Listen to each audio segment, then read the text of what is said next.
Here live in Indianapolis with the big dog, Jason Sukamel, that's been here meeting with all the recruits of Texas interest at the Rivals 5-star all day long. I got in a little bit late, but Jason, you were able to talk to a bunch of these guys today. Let's go ahead and talk about the player that was the biggest story of the whole weekend and one of the biggest stories of the whole 2026 cycle so far, Richard Wesley, the reclassifier from 2027 that moved to the 2026 class from Sierra Canyon, commits to Texas over the weekend, and you had the chance to talk to him earlier today whenever he was checking in here at the Rivals 5-star. I did. I talked to him actually on Sunday right after he committed, and then today I got a chance to kind of see him in person, Alex, and just dig a little deeper in his decision. He's an interesting dude. You mentioned he reclassified.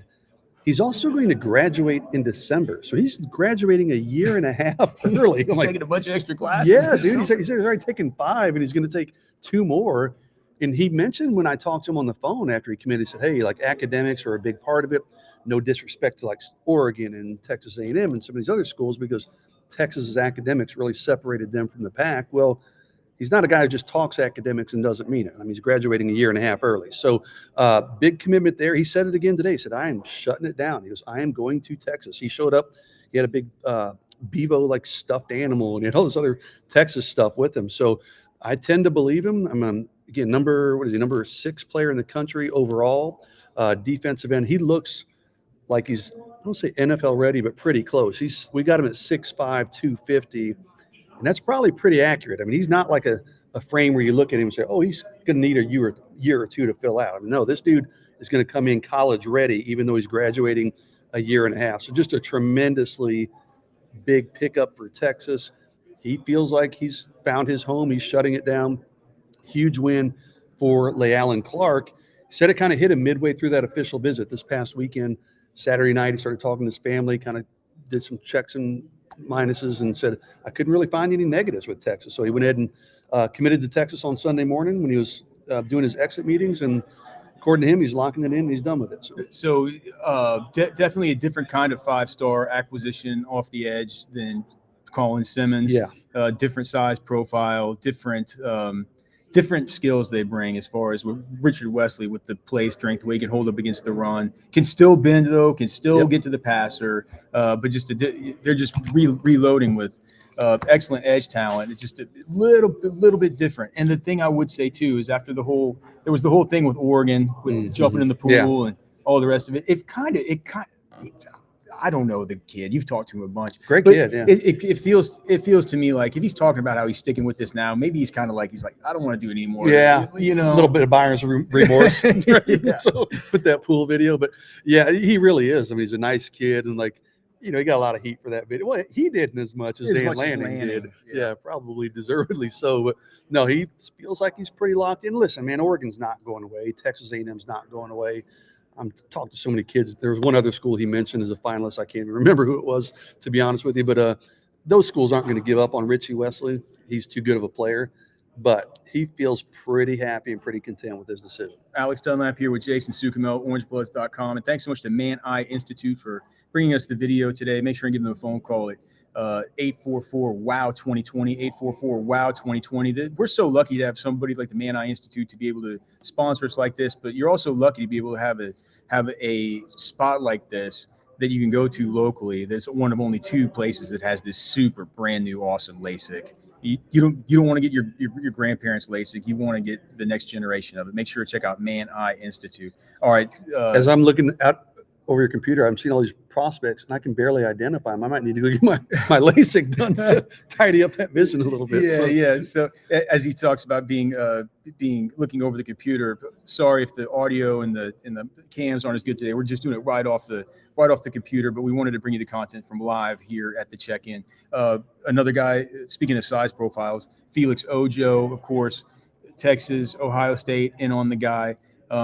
Feels like that's kind of where it stands right now. I was there for his weigh-in. I wanted to see all of his measurements. Ojo came in today at 6'6.5", 292 pounds, with a 35-inch arm and 83-inch wingspan, 9 5/8-inch hand. And if I were to tell him one thing, and I will, he needs to stretch. He needs to stretch it out next time because he put it down with us. I think he probably has more like a 9 9 7/8, 10-inch hand. He's got some big paws on him. But you talked to Ojo. You've talked to him a bunch. I think you talked to him just last week. You had a little conversation with him off the side today. Yeah, you said 292? 292. So he's put on some weight because I'm at 279, and I guess he's been eating well on these official. He's taken like 8 official visits, right? So it's hard not to gain weight when you take that many trips. But he did go to Utah last week, which is kind of a surprise. He's like, I got a lot of friends up there in the Utah program. I did ask Felix today, and we were just kind of casually talking more than like a formal interview. And I said, hey, is Utah a school that I need to be worried about or talking about? And he's like, probably not. So I think you're right. Texas and Ohio State. I still favor Texas. I talked to him last week, so like less than a week ago, coming out of that UT official visit, and he said, hey, Texas is the leader. He was pretty clear about that. So unless something changed to give Ohio State an edge while he's on a Utah visit, I don't see how that changed. So I still favor Texas. Let's be clear. NIL is going to be important here, Alex, on all these guys we're talking about. But he did say it's pretty comparable, Texas and Ohio State, in these NIL conversations his agent has been having. So, unless Ohio State comes in with just a substantially higher number, I think Texas feels pretty good, or should feel pretty good there. He's looking to announce. They have a firm date, but probably in the next 2 or 3 weeks, sometime in July. Yeah, that's what he was telling Spiegelman earlier. He's like, it's going to be soon. Yeah, I don't know exactly when, but he did mention that that couple of weeks as far as his timeline. A lot of beef there on Felix Ojo. Remember, Texas Beef Traders. You get 10% off by mentioning Orange Bloods Live when you go in and check them out. Loman's Crossing and 620. They're right there in the heart of Lakeway. Samari Matthews, who's a cornerback DB. From when I was talking to Samari, everything. Yeah. For one, I like him. Yeah. I think he's I think he's a great guy. Yes. But I also I was also impressed. I was impressed with his frame. Yep. Now his arms aren't as long as Chase Culakut. Hopefully, we'll get to talk about him after this. But certainly a big, imposing looking DB prospect out of Cornelius, North Carolina. What kind of stood out to you as far as your conversations with him? Yeah, he doesn't have quite the length that Culakut does. Culakut's more of a safety. 80-inch wingspan for Culakut. Yeah, I mean, he's a unique looking DB for sure. Yeah. Samari's got length of his own. I mean, he's a guy who can play cornerback. He said he might start at corner. He mentioned kind of being on the Jahdae Barron path if he comes to Texas. Maybe he'll do some safety, do some nickel, do some corner. Just kind of make himself more valuable by being able to do different things. He's got a top 4, but ultimately, I think this is going to come down to Texas and South Carolina. Okay, there's a couple other schools kind of hanging around, Florida State and Miami still in the picture. He did say, hey, all 4 of them have a shot. And he goes, I truly don't know. He goes, people keep telling me that I'm thinking this and I'm thinking that. He said, I don't know what I'm thinking. So, but I think it'll come down to Texas and Clemson. He didn't completely deny that when I suggested that. Texas and Clemson. I'm sorry, excuse me, Texas and South Carolina. Thank you. He didn't completely deny that when I suggested it. He did say, kind of interestingly, he said, hey, I'm going to go take a cruise next week with my family.